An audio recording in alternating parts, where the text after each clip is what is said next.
ہمارے چینل سے جڑنے کے لیے یوٹیوب پر لمبرا ایجنسی سبسکرائب کریں۔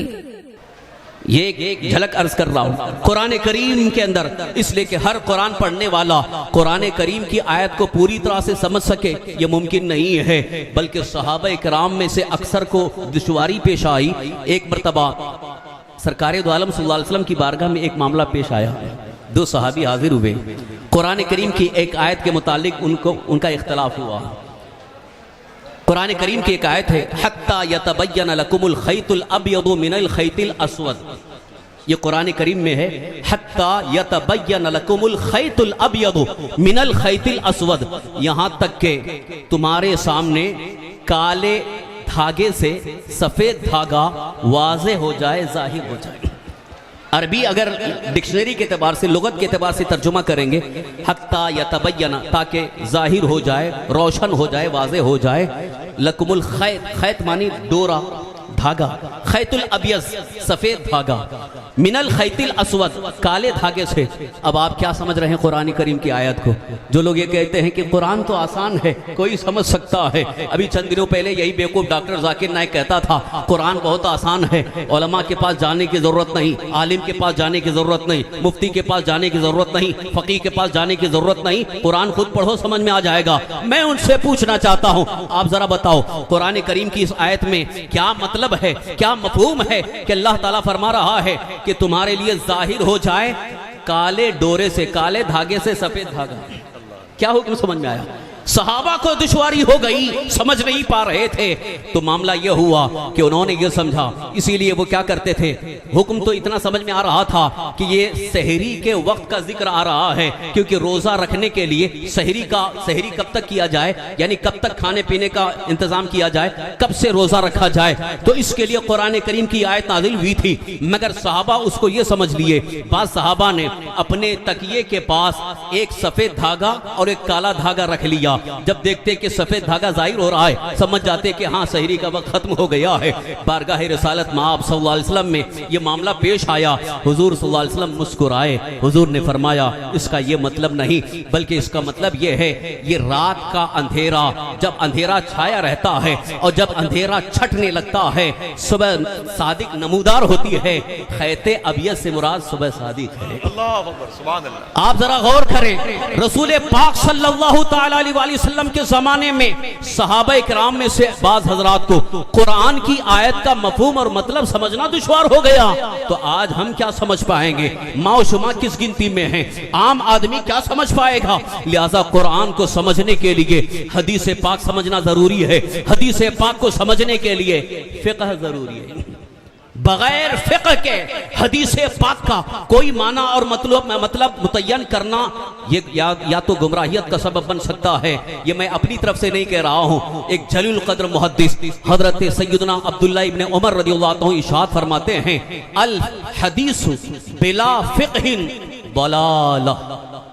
حضرت عبداللہ ابن عمر رضی اللہ عنہ فرماتے ہیں صرف حدیث بغیر فقہ کے یہ گمراہیت ہے، یعنی جو صرف حدیث کو لے رہا ہے فقہ کے بغیر تو وہ گمراہ ہو جائے گا، وہ راہ راستے بھٹک جائے گا، سیدھے راستے سے ہٹ جائے گا۔ عزیزان محترم، اب یہاں سے آپ کو ایک بات سمجھ میں آ رہی ہوگی، صرف حدیث کافی نہیں ہے، صرف قرآنی آیت ہمارے لیے کافی نہیں، بلکہ قرآنی آیت کو سمجھنے کے لیے حدیث مصطفیٰ ضروری ہے، حدیث مصطفیٰ کو سمجھنے کے لیے فقہ ضروری ہے۔ فقہ کی روشنی میں حدیث پاک کو سمجھا جا سکتا ہے، فقہ کی روشنی میں احادیث کریمہ کی باریکیوں کو سمجھا جا سکتا ہے، فقہ کی روشنی میں احادیث کریمہ میں کون سی ناسخ ہیں کون سی منسوخ ہیں اس کا تعین ہوتا ہے۔ اگر یہ چیز معلوم نہ ہو کہ کون سی حدیث ناسخ ہے کون سی حدیث منسوخ ہے، اسی طرح سے قرآنی آیات میں بھی کون سی آیت ناسخ ہے کون سی آیت منسوخ ہے اس کا علم نہ ہو تو قرآنی آیات سے کوئی مسئلہ ثابت نہیں کر سکتا ہے۔ اور معاذ اللہ اگر کوئی ناسخ و منسوخ کا علم نہیں رکھتا ہے اور قرآن کی کسی آیت سے ظاہری مفہوم کو لے کر کے حکم بتانا شروع کرے تو یقیناً وہ قرآن کے خلاف جائے گا۔ اس کا معاملہ، اس کا ٹھکانہ جہنم ہوگا۔ اللہ کے رسول سرور کائنات صلی اللہ علیہ وسلم نے اسی لیے ارشاد فرمایا، من فسر برائیہ فلیتبوأ مقعدہ فی النار، جو اپنی رائے سے قرآن کی تفسیر کرتا ہے اس کا ٹھکانہ جہنم ہوگا۔ اپنی رائے سے، اپنی عقل سے، اپنی سمجھ سے، یعنی جس نے قرآن کریم کی آیت کو سمجھنے کے لیے فقہ کا سہارا نہ لیا، حدیث مصطفیٰ کا سہارا نہ لیا اور اپنی عقل سے سمجھنا شروع کر دیا اور اسی کو پیش کرنا شروع کر دیا، اس کی بنیاد پر وہ گمراہ ہو جائے گا۔ عزیزان محترم، گفتگو کو سمیٹنے چاہ رہا ہوں، یہ میں نے اس لیے عرض کیا ہے چونکہ آج کل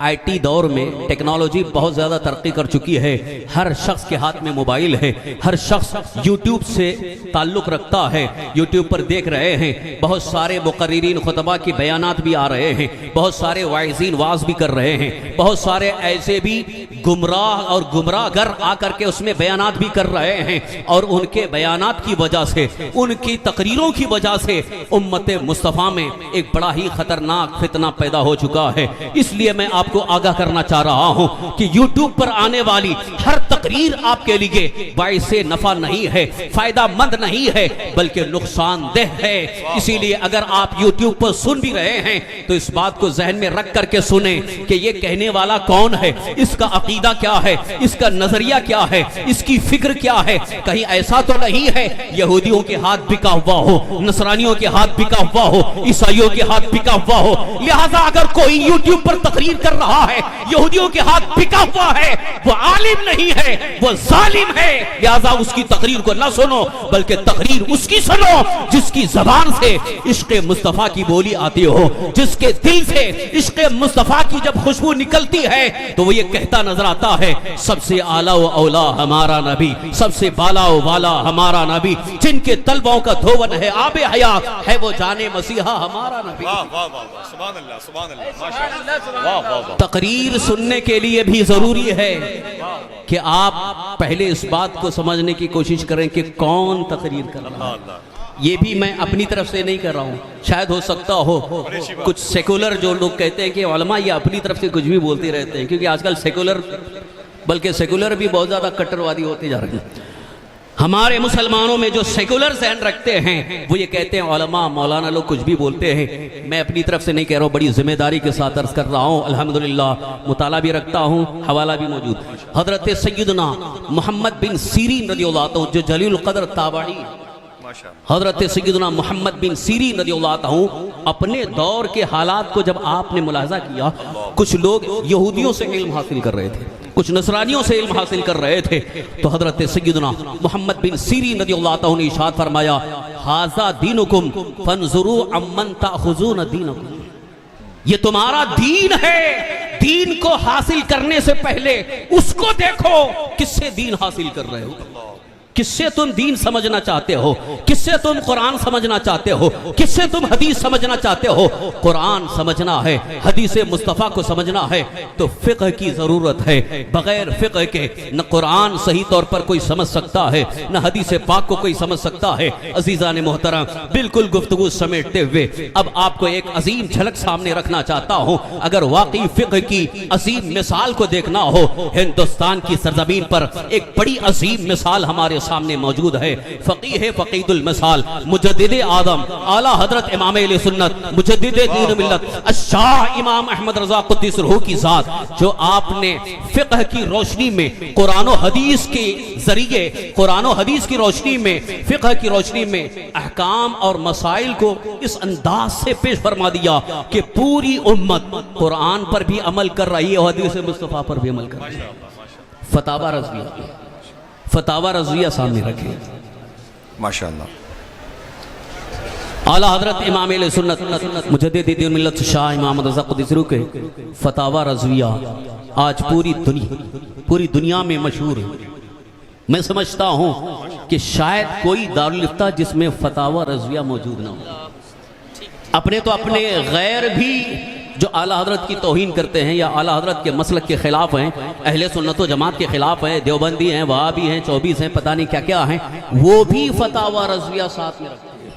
اس لیے کہ جہاں ان کی گاڑی پھنستی ہے، کیونکہ سوالات وہاں بھی آتے ہیں، استفتاء وہاں بھی آتے ہیں، اور جب گاڑی پھنستی ہے تو فتاوی رضویہ کا سہارا لینا پڑتا ہے، فتاوی رضویہ کی روشنی میں انہیں کہیں دلیل نظر آتی ہے۔ عزیزان محترم، یہ عرض کرنا چاہتا ہوں، اعلیٰ حضرت نے جو مسائل آپ پیش فرمائے ہیں فتاوی کی شکل میں، وہ کہیں نہ کہیں قرآن کریم کی کسی آیت سے ثابت ہے، کہیں نہ کہیں کسی حدیث مصطفیٰ سے ثابت ہے۔ اب کبھی یہ نہ کہنا کہ فقہ حنفی قرآن و حدیث کے خلاف ہے، بلکہ میں پورے دعوے کے ساتھ کہوں گا الحمدللہ مکمل فقہ حنفی قرآن و حدیث کے مکمل مطابق ہے۔ ماشاءاللہ، واہ واہ واہ واہ۔